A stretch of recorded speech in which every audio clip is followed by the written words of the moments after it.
And we start the day's other headlines in Ukraine, where President Volodymyr Zelensky has accepted the resignation of his foreign minister, Dmytro Kuleba. Kuleba gave no reason for stepping down. His announcement comes as 4 other ministers also submitted resignations.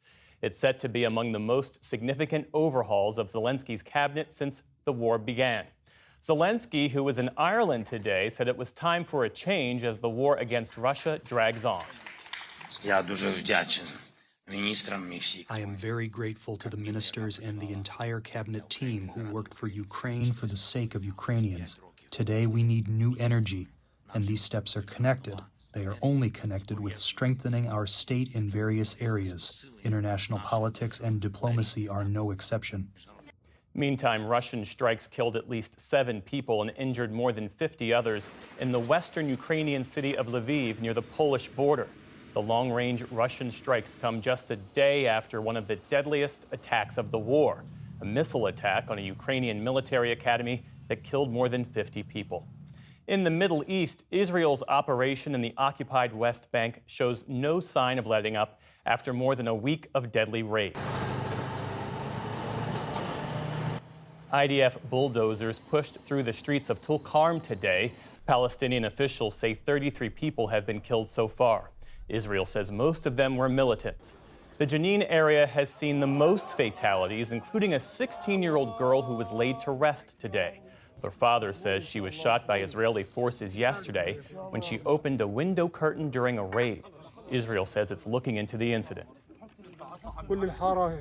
All the neighbors are witnesses. She didn't go to the roof, she didn't hurl a stone, and she wasn't carrying a weapon.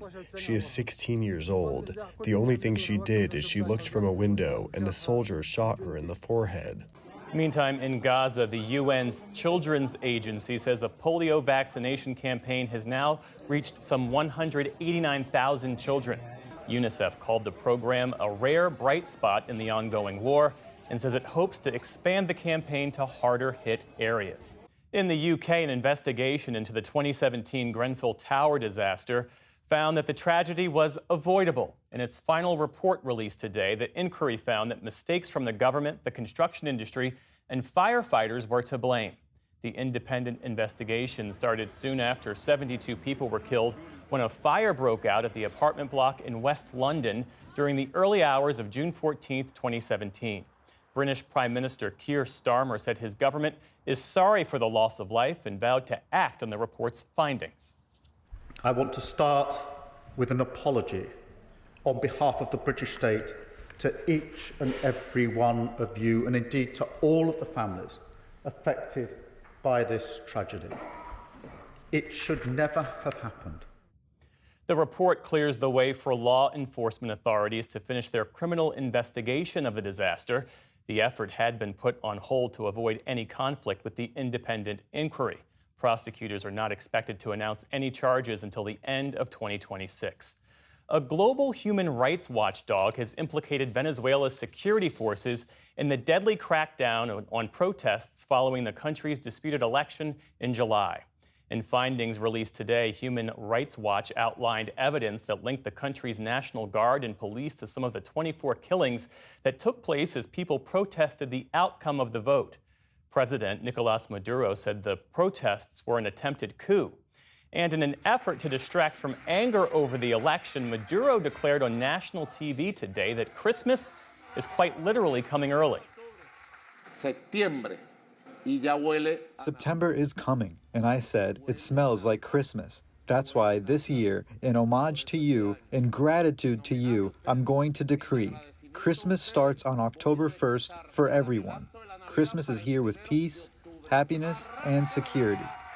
Separately, the Pentagon said today that a U.S. Navy sailor has been detained in Venezuela after traveling there on personal business.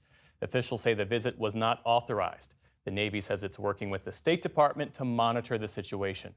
In northeastern Nigeria, locals there say at least 100 villagers were killed when suspected Boko Haram militants rampaged through their area on motorcycles. While the death toll is in dispute, local police say more than 50 extremists opened fire on a market and people's homes on Sunday night before setting buildings on fire. The radical Islamic group has killed thousands of Nigerians since launching an insurgency in 2009 that has also displaced more than 2 million people. On Wall Street today, stocks struggle to find their footing. The Dow Jones Industrial Average added just 38 points, so mostly unchanged. The Nasdaq dropped more than 50 points, slipping back towards that 17,000-point level. The S&P 500 also ended a bit lower on the day. And there were more victories for Team USA at the Paralympic Games in Paris today. Oksana Masters won her 8th Paralympic gold by speeding to victory in the women's paracycling time trial. In track and field, shot putter Noelle Malka-Maki broke her previous world record with a throw distance of just over 14 meters, easily clearing her path to gold.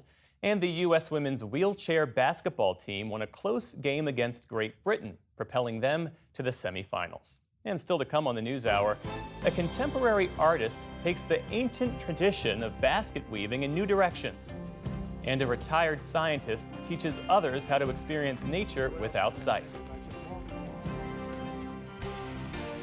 This is the PBS NewsHour from WETA Studios in Washington and in the West from the Walter Cronkite School of Journalism at Arizona State University.